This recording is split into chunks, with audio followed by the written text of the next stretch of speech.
Vou contar resumidamente o meu testemunho e dizer o que foi divertido no sistema religioso. Quando aceitei a fé em 93, eu ia lá para a casa do Marcondes. Era um rapaz branco, cabelo liso, bigode. Ele era um rapaz de oração. Ele já tinha 20 e tantos anos na época. E ele era líder da mocidade, lá da igreja do bairro Estrada da Raiz, em Mossoró. Na casa dele, ele tinha um irmão dele, o Márcio, era o mais baixinho, rapaz branquinho.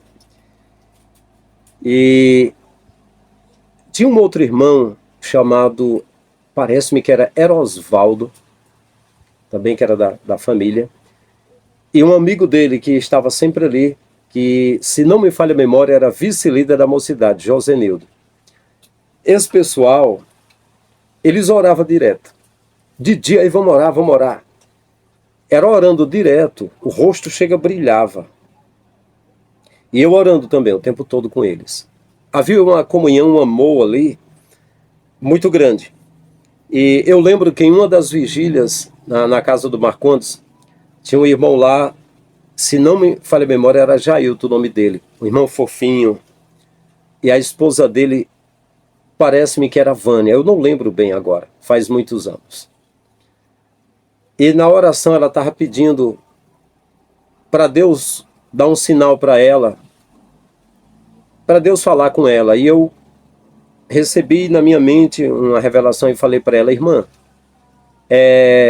Deus ele está preparando a tua vida total. Você vai ver um sinal, uma coisa simples, na segunda gaveta do teu guarda-roupa lá. Tem uma coisinha pequenininha lá, que é uma coisa de idolatria lá, e você pega e joga fora. Aí ela foi na casa dela, que eu nunca tinha ido na casa deles.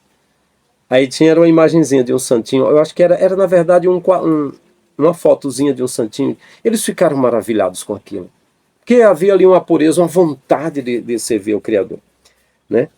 E aí eu lembro que nós estávamos reunidos numa subcongregação à noite, dirigida por um diácono, Edjânio. Aquela congregação que era perto da casa do Marcondes, era Independência 2, era um bairro de Mossoró, perto do bairro Santo Antônio, onde eu morava, onde o Marcondes morava, o líder da mocidade. Essa rapaziada estava sempre reunida orando, né? Eu testemunhei aqui que o microfone estava dando choques, ninguém conseguia tocar nele. E aí eles disseram: irmão Frank, fale aqui uma palavra, mas não pegue o microfone. Aí eu falei: mas eu posso usá-lo? Pode. Aí eu falei: não, eu vou usar ele. E eu peguei. Nós temos mais eletricidades do que o microfone. Lembro até de uma irmã chamada Adília, uma senhora de oração.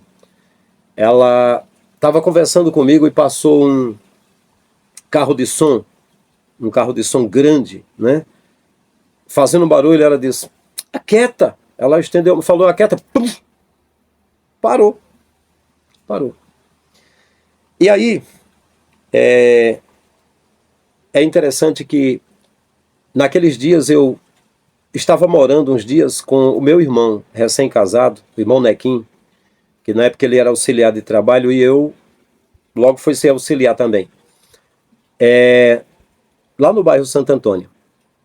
E nós fomos para uma vigília. E naquela vigília, eu já testemunhei no canal, eu sentia uma presença forte do Pai, porque assim, tanta gente vai nesses lugares às vezes e ele... uns querem que Deus use pessoas para eles, e tem outros que são usados em revelações, né? Mas tem muitos que são artistas, estão ali só forjando, né? E eu lembro que eu dei 3 pulinhos assim. O solado do meu sapato soltou os 2 e ficou formando um 8, que é o número do infinito. Um 8. Foi um fenômeno aquilo, no chão. Eu fui para casa, nós fomos de bicicleta para aquele lugar, meu irmão e eu de bicicleta. Eu voltei sem o calçado, porque soltou.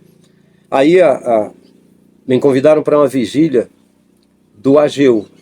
O Ageu era um cantor, um moreninho, um afrodescendente, né? As pessoas chamam de negro, hoje a gente chama de pretinho, né? Era pretinho, meu irmão Ageu. E Ele estava dirigindo aquela vigília, eu já testemunhei aqui no canal, na casa de uma irmã chamada Raimunda, tinha uns 50 irmãos. Feito assim um corredor de irmãos orando, com as cadeiras assim orando. E falaram para ele que um profeta de Deus deu uns pulos e o sapato soltou o solado e fez um 8 no chão. Aí ele ficou curioso. Aí chegamos lá para orar, estávamos orando e ele, quando terminou a oração, ele disse: quem tiver tido alguma visão, fale. Aí eu falei: olha, Deus mostrou uma visão com essa irmã aqui e contei. E a irmã confirmou que era verdade. Aí ele disse: só isso? Eu falei: só. Aí ele: eu não entendo. Tem pessoas que as pessoas fazem um alarde e dizem um grande profeta, um grande profeta. E a gente olha e não vê nada. Eu falei: meu irmão, é o seguinte, Deus mostrou essa pessoa aqui, mas se eu abrir a palavra aqui, eu abri e pedi ao Pai, o Pai vai me revelar para essas pessoas todas aqui. Ele disse: então pode começar. Aí eu fui abrindo, eu pegava a Bíblia, né, eu abri aqui e dizia assim: ó, a palavra para você é essa, está acontecendo assim, assim e assim. A pessoa dizia: é verdade, 50 pessoas. Aí eu falei: para você assim, está acontecendo assim, você está doente, você faz isso, você faz aquilo assim. Aí ele falou língua, animou-se, me pediu desculpa depois e falou que eu era um servo do Criador. Então essas coisas foi tudo para a glória do Pai, sabe? Foi tudo para a glória do Pai. Eu sempre fiquei maravilhado com a forma que o Pai se manifestou sempre na vida da gente, né? E eu sou mais maravilhado hoje, né? Pois bem, uma coisa muito divertida para mim foi começar a colecionar pregações. Era fitas cassete, mas a gente comprava aquelas fitinhas TDK e BASF. E era mais a BASF, a melhor. E havia outras marcazinhas. E na época o Microsystem, o tocadorzinho de fita, era muito popular. Tinha até uma feira, chamada Vucu Vucu, lá em Mossoró, que eu acho que é a segunda maior cidade do Rio Grande do Norte, depois de Natal. E ali as pessoas iam comprar bicicleta e tinha sempre Microsystem lá e tal, enfim. Então, os Microsystem tinham um deck para você rodar a fita e outro para gravar. Então, onde eu andava, que eu ouvi uma pregação, principalmente de Napoleão Falcão, eu pedi aos irmãos, logicamente, para deixar eu copiar. Aí no próprio som deles, eu disse: irmão, deixa eu ouvir, eu posso copiar? Pode, irmão. Eu já botava lá a fita e comecei a colecionar pregações. Pensa, eu tenho milhares de fitas cassete de pregações. Tenho. De diversos pregadores, né? Deixa eu tentar lembrar aqui, um pouco.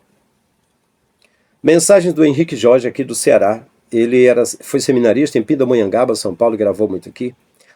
Adeusírio Júnior foi pregador aqui. Lá de Gelson Santos foi pregador aqui da Bela Vista, Assembleia de Deus, Ministério de Bela Vista. Né?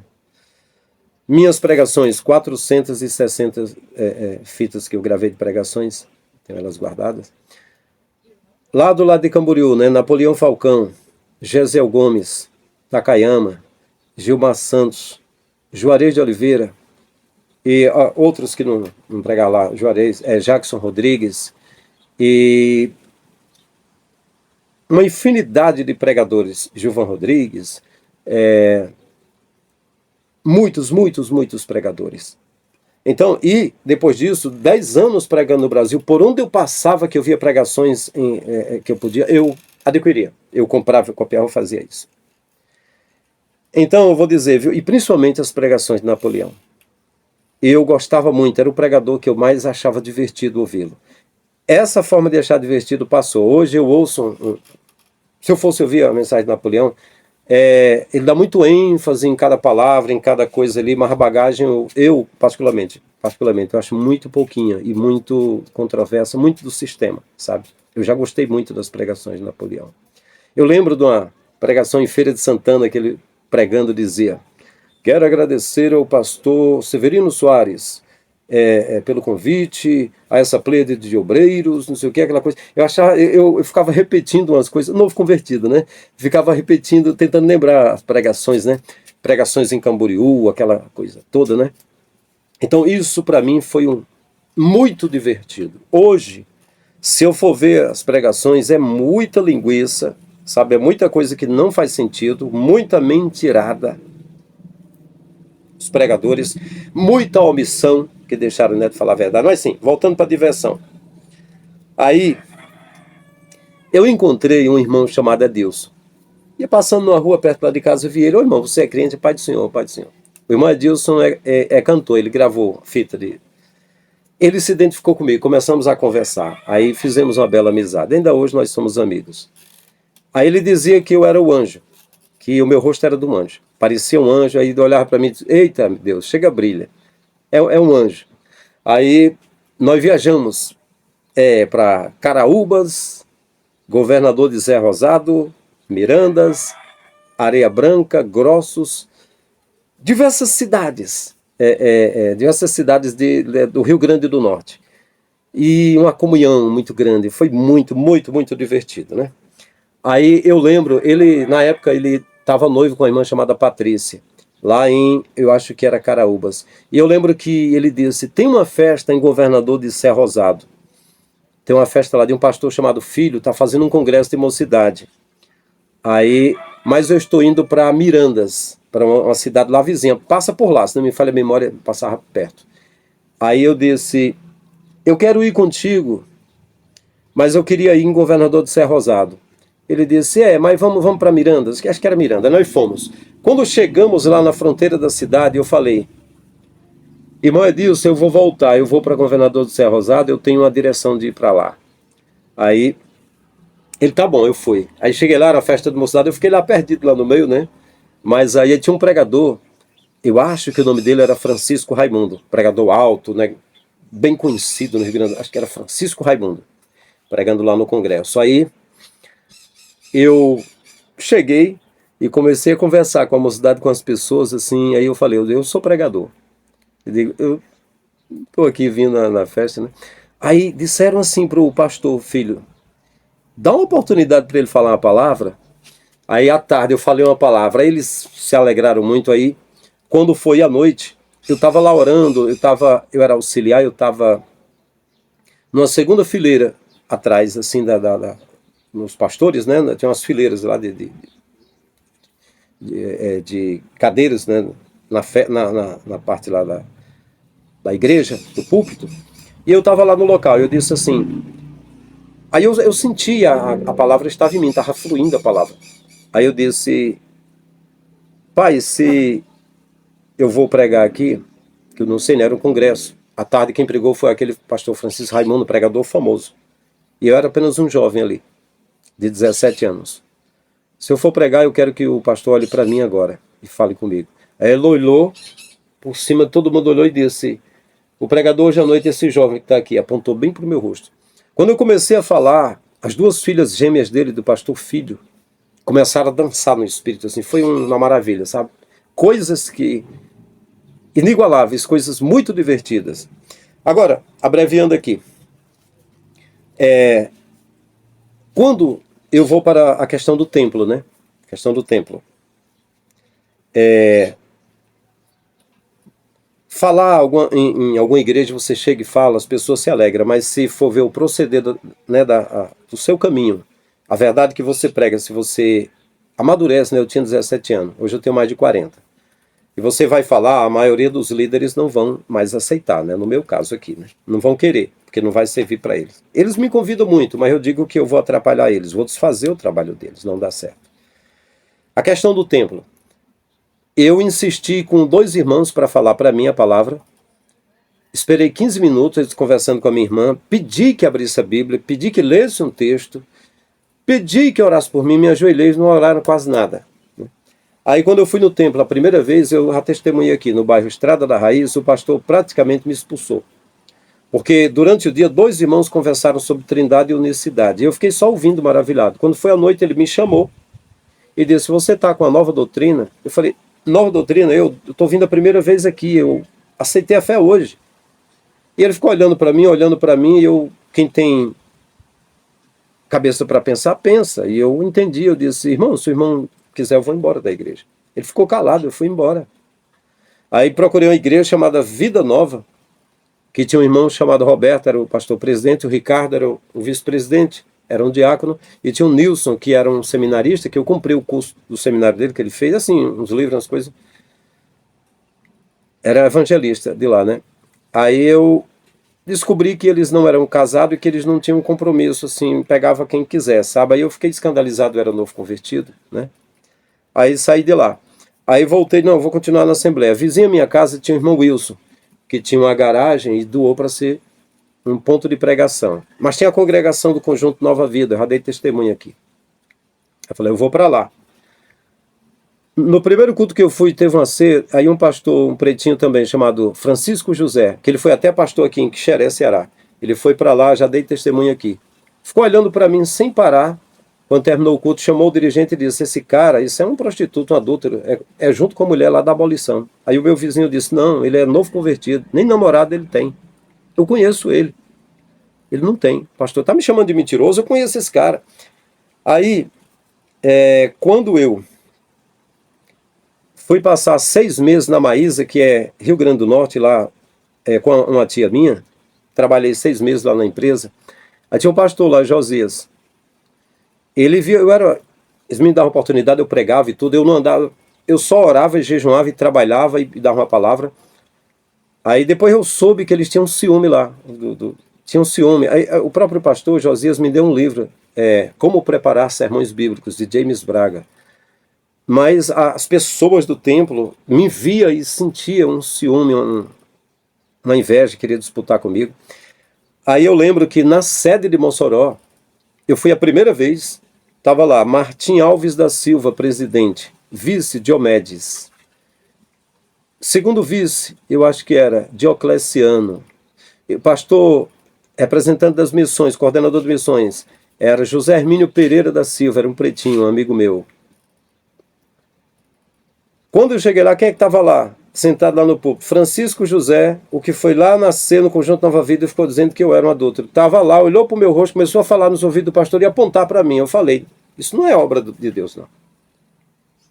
Toda vez que eu ia no templo, tinha pessoas lá dentro, servo do Criador, mas na liderança, lá em cima, pessoas usadas por Satanás. Alguma coisa tinha de errado. Eu não estou dizendo aqui, eu estava na igreja, eu vi coisa errada. Não. Eu estava na igreja, estava muito bom, fiquei frustrado. Não estou falando isso, não. Eu estou dizendo que o contato, às vezes que eu estive lá no templo, eu vi que a coisa não batia comigo, entende?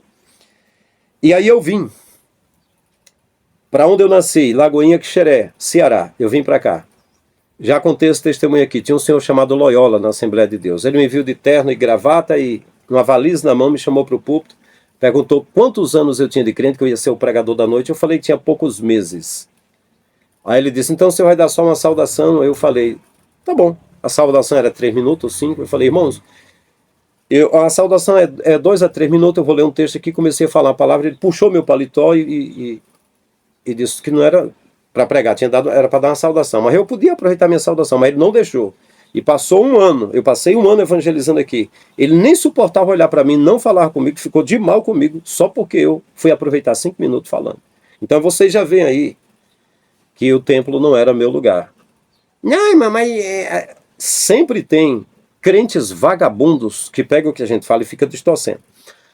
Aí quando eu fui, em 95, para Fortaleza, e fui lá para a sede do Quintino Cunha, vizinho Antônio Bezerra, e Cidade Oeste, onde a minha tia, Nessi, que já dorme no Senhor, congregava. Eu fui para lá. Eu tinha R$36 no bolso, que era a minha passagem de volta para Mossoró, se fosse para ir, e eu botei na oferta de missão. E Antônio Carlos Farias deu um sorriso quando viu eu botando a minha oferta, um jovem, né, de 17 para 18 anos agora, né? E aí ele me fez um convite, estava iniciando o Estadec, tinha uma placa lá, Estadec, Seminário Teológico das Assembleias de Deus do Estado do Ceará. Ele disse, sim, me deram a oportunidade, eu preguei, eles gostaram da mensagem, disseram que a minha pregação tinha sido como a de Henrique Jorge, que era um pregador famoso, que tinha feito o seminário em Pindamonhangaba, São Paulo, e pregava no Ceará, e a minha voz e a minha pregação era muito idêntica e tal, e o Antônio Carlos me ofereceu para fazer o seminário. Ali, naquela igreja, eu cooperei 2 anos. Depois de alguns anos eu voltei para lá, e aí não cobrei nada, e fizeram a confusão lá. O líder falou para uma pessoa que estava hospedada que eu não era digno de estar lá, e outros que eu tinha ajudado em Cidade Oeste 2 e Parque Jerusalém, no lugar lá, ficaram dizendo que eu não era uma pessoa boa, que ia dizer umas coisas para mim. Eu disse, meu pai, passei 2 anos ajudando o cara. Olha o que o cara fala de mim, que eu não era digno de estar hospedado lá, não sei o que eu teria cobrado para pregar, sem eu ter cobrado. Aquela confusão da Babilônia que você vê. Aí a Ritinha, que tem uma casa lá em Cidade do Oeste 2, foi lá no amanhã, né? Eu já falei isso aqui no canal, foi lá no amanhã, no culto matutino, e falou: vocês estão loucos da cabeça. O irmão Frank Lima é como o meu irmão mais novo, é da minha casa. Eu tenho ele como meu irmão mais novo, ele está hospedado na minha casa, convidado a estar lá.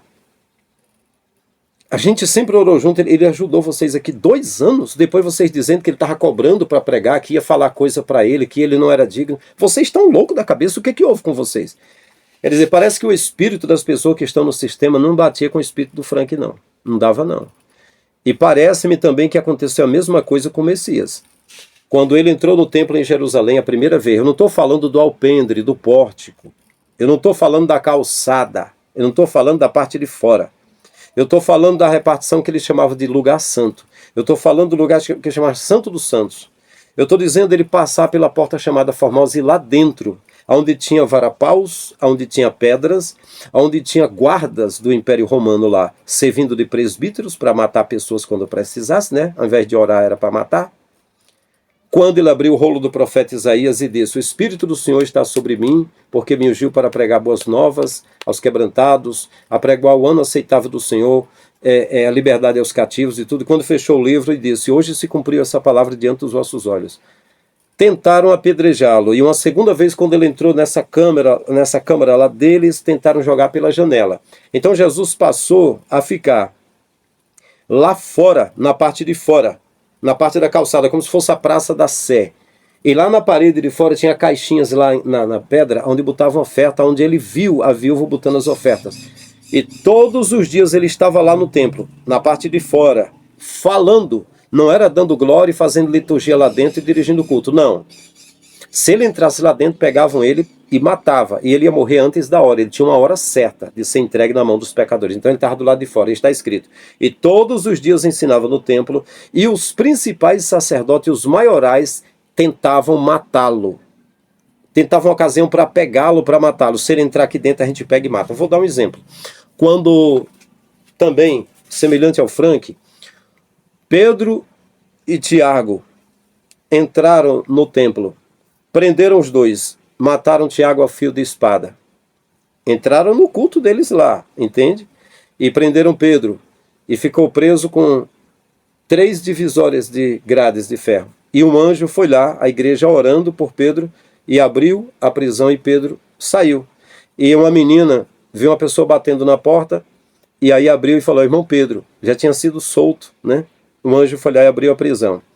Aí, quando Pedro entrou novamente com João a segunda vez no templo, pegaram ele e disseram: agora eles morrem, agora vai morrer. Aí, o que aconteceu foi que a multidão estava gritando, glorificando a Deus, porque um homem de 42 anos aleijado tinha sido curado por Pedro e por João. Quando ele foi entrando na porta chamada Formosa para disputar com os caras lá dentro sobre a palavra, aí Jesus disputava na porta, falando, entende? Na cadeira de Moisés estão assentados os escribas e fariseus. Faça o que eles dizem, mas não procedais em conformidade com as suas obras, pois dizem e não praticam. Igual um Davi Miranda da vida, né? Pois bem, aí, como glorificavam a Deus, eles não puderam matar Pedro. Mas mais tarde, depois dessa igreja do helenismo, do zoroastrismo, que era os fariseus e saduceus, depois disso, o Império Romano perseguindo a igreja, aí veio o imperador Constantino, cessou a perseguição e montou uma igreja com toda a idolatria do mundo, e agora os verdadeiros ainda eram perseguidos. Depois fizeram um tribunal, depois passou para ser a igreja católica, o papado, e agora os fiéis eram mortos pelos papas. O cristianismo que estava lá era o falso, matando os fiéis. Depois disso, em 1516, o monge agostiniano Martim Lutero quis fazer uma reforma, mas não foi feita reforma nenhuma. Não houve mudança na igreja católica. Inclusive, a igreja luterana e anglicana, que saíram do catolicismo, muitas voltaram para a mãe e estão lá, né? Iniciou-se aí um protestantismo. Mas deixa eu abreviar aqui, não vou mexer muitas coisas não. Quando eu morei 2 anos com a minha tia fazendo um seminário, eu cheguei a morar no Templo Sede em Fortaleza.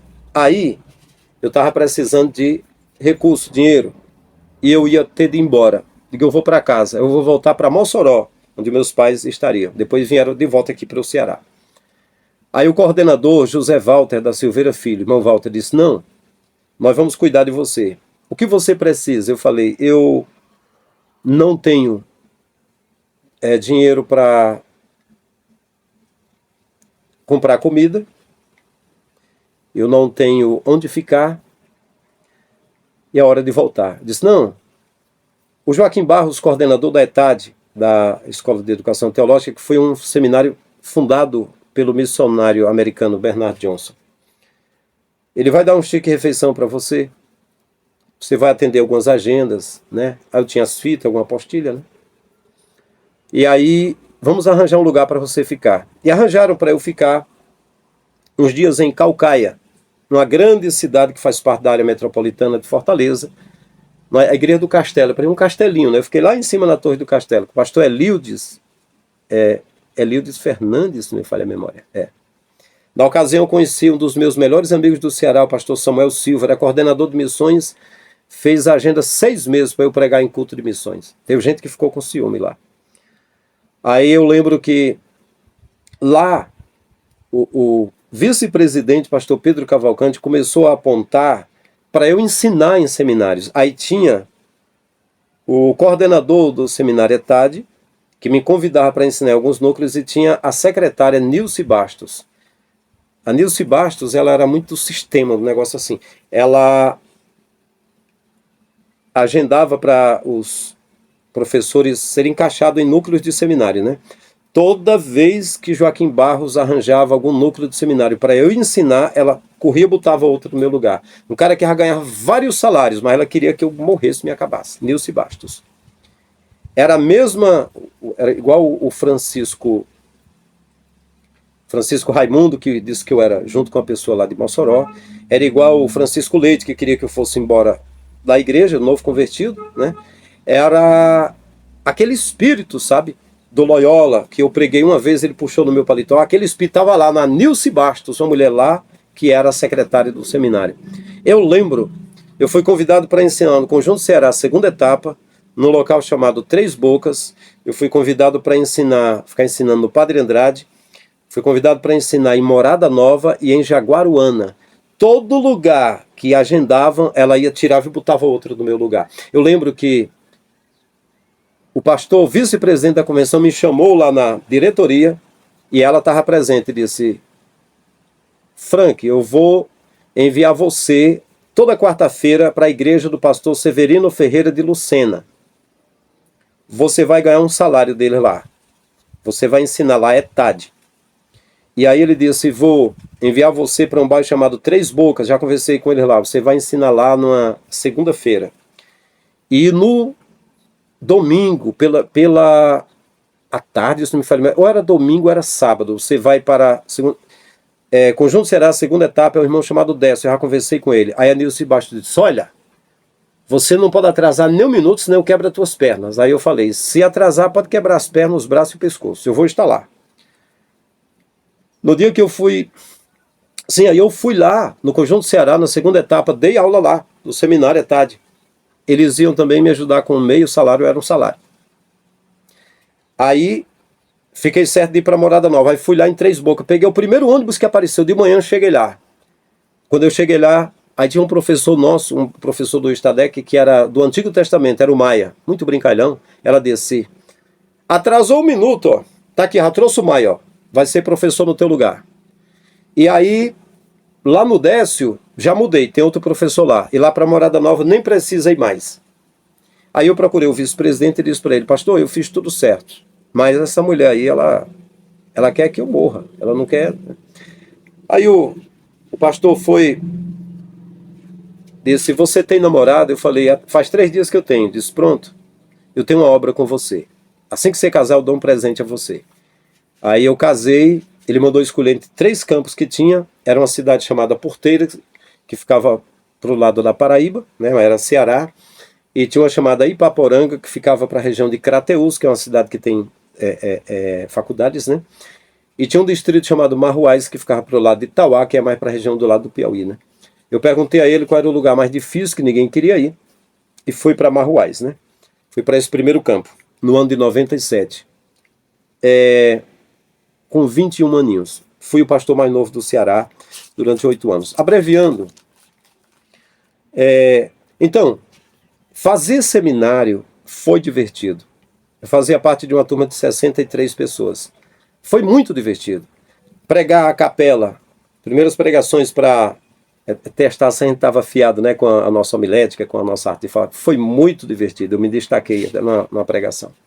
Foi muito divertido, eu recebi até convites para pregar, né, no culto à capela. Ser pastor de igreja, eu jejuava todo dia, orava todo dia tinha a oportunidade de dirigir um culto. Foi a coisa mais divertida do mundo que eu achei. Foi muito divertido ser líder de igreja. A ver pessoas carentes, eu ter um pouquinho e ajudar e ficar cuidando, fazendo isso, foi muito divertido. Eu lembro que no primeiro campo tinha uma irmã chamada Neide, ela estava dodóizinha, eu peguei uma motozinha com a minha esposa, peguei ela 70 quilômetros, levamos para o hospital, com o maior prazer. A gente fazia, onde tinha alguém precisando, a gente estava lá, né? Aí na ocasião, ó, eu estava lá no primeiro campo, recebi o convite para ser pastor em Olímpia, uma cidade rica de São Paulo, para ser bem remunerado e preferi ficar lá. Com todo o amor, era divertido. Eu escrevi milhares de mensagens. Eu tenho caixas cheias de sermonários. Eu comprava sermonário da capa dura lá na Casa da Bíblia, e Casa da Bíblia Vídeos, e CPAD, e Betel, as lojas que tinha lá na Galeria Pedro Jorge, Fortaleza, no centro de Fortaleza. Eu comprava inários, enchia de mensagem. Eu andava com um caderno na mão e agenda direto, anotando. Era comprando agenda direto, agenda enchendo de sermão. Lápis hidrocor, era comprando caixas de lápis hidrocor e caneta esferográfica, né? Eu fazia, era direto. Título, né? Texto bíblico, introdução, primeiro ponto, segundo ponto, terceiro ponto, observação, conclusão, ou conclusão e observação. Era direto. Máquina de datilografia eu comprava direto. Eu ainda tenho um aí que é a maquinazinha automática, uma máquina automáticazinha que era a mais cara que tinha. Era direto, escrevendo. Então eu digo que eu tenho centenas e centenas de sermonários. Né? É muito sermonário. Foi divertido. Por onde eu andava, eu viajava, era escrevendo. Era direto. Vinha na mente, eu fazia igual o Roberto Carlos, que andava com um gravadorzinho, aí ficava resmungando o Roberto Carlos. E eu era escrevendo. Era a minha diversão. Escrevendo direto o tempo todo, mensagem. Aí datilografando também era muita mensagem. Foi uma coisa divertida. Eu sempre fui um cara meio exagerado em algumas coisas assim, de fazer, sabe? Aí assim, viajar, eu anotava tudo, sempre anotei tudo, fazia diários anotando. Viajar foi muito divertido. Mas aí, uma das últimas viagens grandes que eu fiz, eu estava em São Paulo e fui para o Piauí e passei 70 dias pregando, doeu. Fiquei muito triste, com muita saudade da minha família. Fiquei com febre, fiquei doente. Pedi a Deus, orei que Ele me desse um outro meio, que viajar para pregar. E no meu caso eu não convidava, eu não cobrava, né? Eu pedia que desse uma oferta voluntária, né? Aí não fazia sentido eu viajar tanto, viver longe da família, num quarto sozinho. O consolo era pegar um celular e ligar para minha esposa, ou falar com algum dos meus filhos, era isso, mas a solidão o tempo todo, né? Pai, isso não é vida, eu quero estar junto com a minha família, né?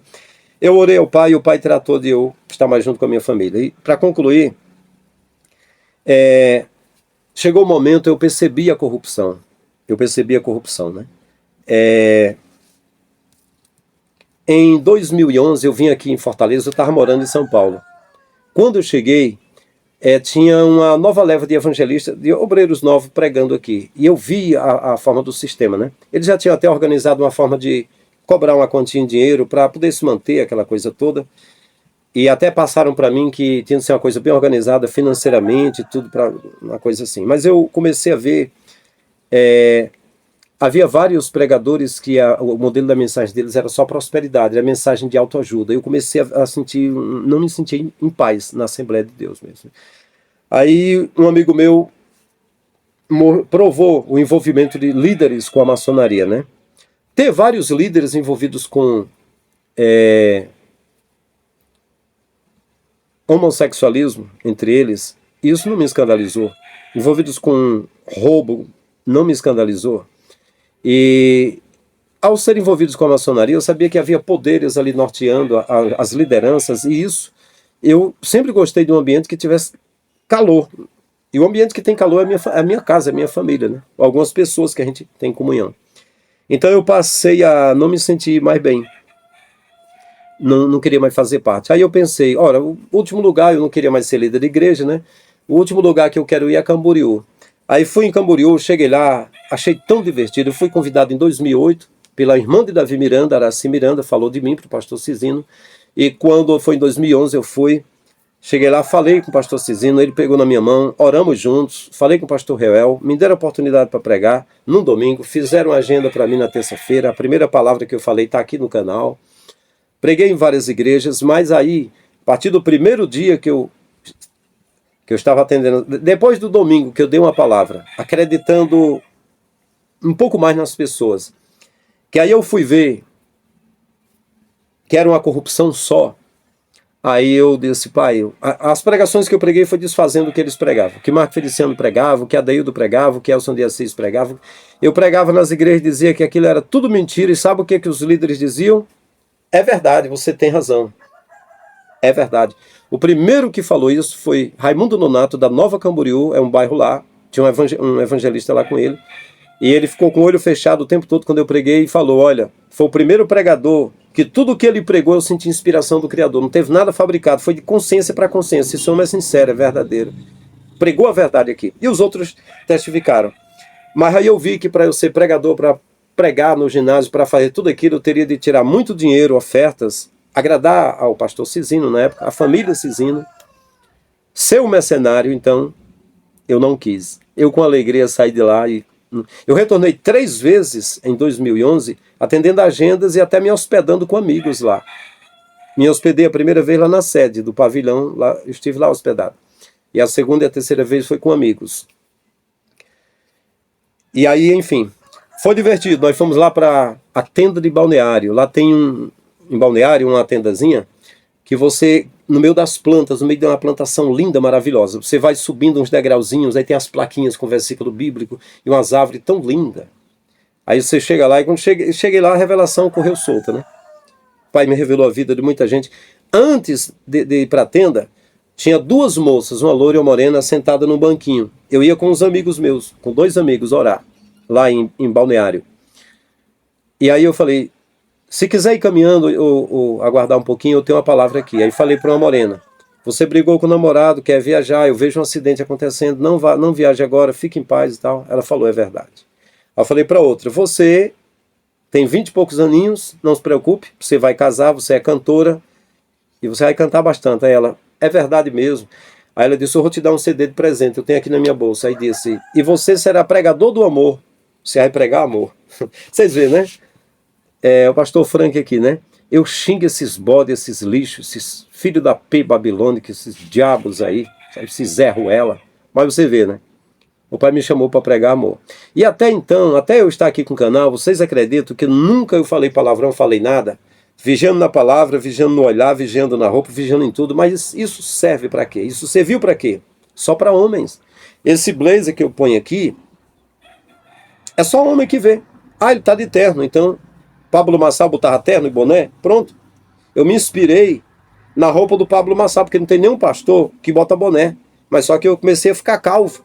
Ah, então ninguém gosta de ver gente calva, eu botei o boné, né? Mas enfim, né? O pai conhece o coração.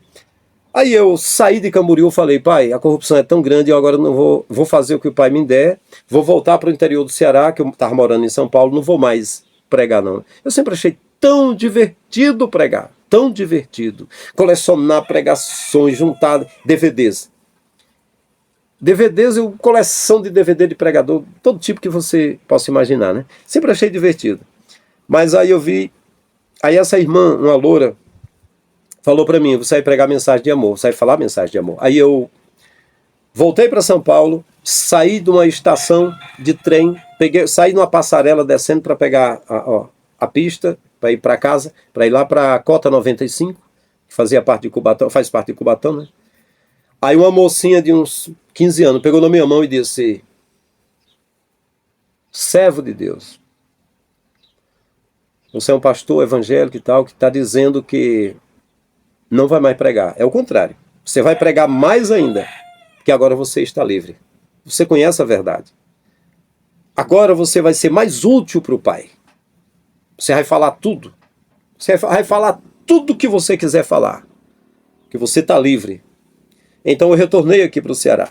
Então aí eu concluo aqui dizendo, eu tenho a fé verdadeira. Para mim, cada um tem a sua fé, mas para mim eu estou com a minha fé verdadeira. Eu não preciso de carta de recomendação de líder nenhum. Não, não é ele que me recomenda, é o Pai que me recomenda. As pessoas que têm comunhão comigo e congregam comigo, está aqui no canal, tem muitos aqui, nós congregamos juntos. Eles sentam no sofá, vê na TV eu falando e sente essa comunhão, não é? E eu posso denunciar os vagabundos da fé que estão por aí. Posso denunciar, estou totalmente pronto para isso. Posso dizer o que eu sinto, posso desabafar, falar o que eu sinto. E eu digo que o seguinte, foi divertido o sistema.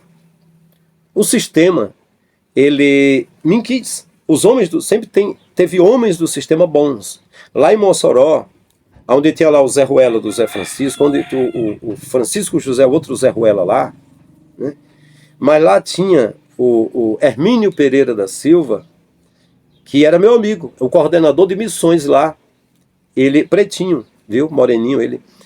Mas um anjinho, muito meu amigo, né? Assim como tinha meu irmão Nequinho, meu anjinho também, né? Meu heróizinho da fé.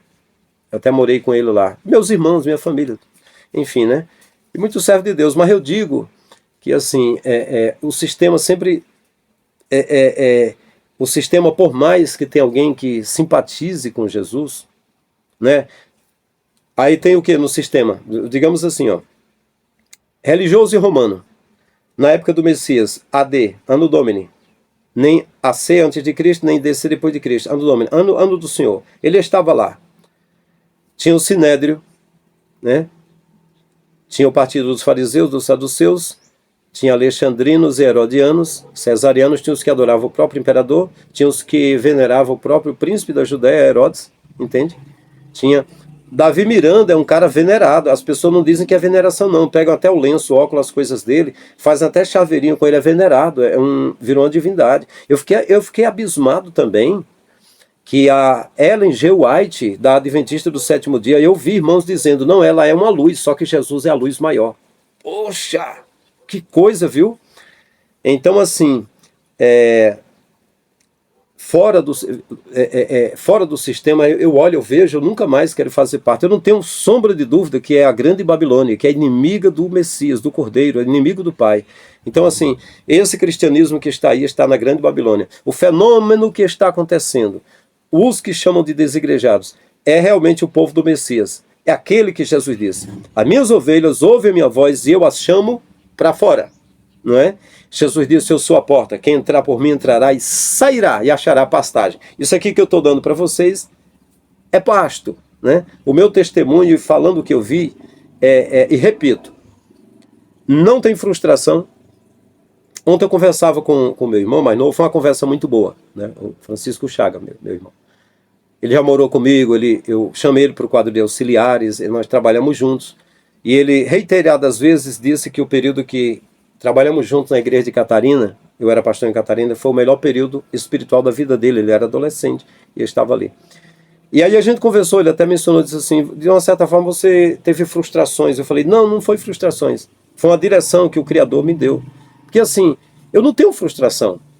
O sistema me quer de volta para pastorear. Eu não quero. Os púlpitos me querem de volta para pregar. Eu não quero. E a demanda, as necessidades, muitas vezes, me convidam para eu voltar. E para eu voltar agora é diferente, dizendo, vocês querem, né, gado? O que vocês querem é um cara dando show no púlpito, eu vou dar o show.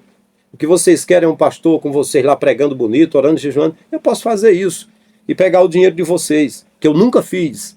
Mas aí eu digo, não, eu tenho muitos talentos. O Pai deu aos meus filhos e a minha esposa, muitos talentos.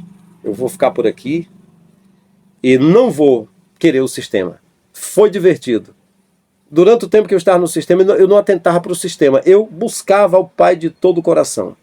Mas vi mesmo que para servir o Pai no sistema não dá. O sistema é o mundo. E o mundo jaz no maligno. E o maligno é inimigo do Criador. E o inimigo do Criador anda em derredor buscando a cada um que possa tragar. E temos de vigiar e ficar firme com o nosso Pai. Com toda a armadura que o Pai nos dá para nos proteger do dia mau.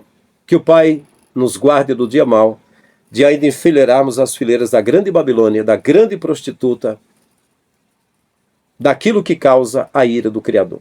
Meus queridos, é isso. Diga nos comentários o que vocês acham. Desculpa aí, mas é um jornal. Toda a vida é um vídeo grande, mas na hora que der para fazer os pequenininhos, os vídeos beijinhos, beijoquinhas, os ding-dong, os TikTok, os shorts, por enquanto eu não tenho short, é só umas calças compridas muito grandes, né? Aí demora muito, né? Mas é isso. Grande abraço, estamos juntos, até o próximo vídeo.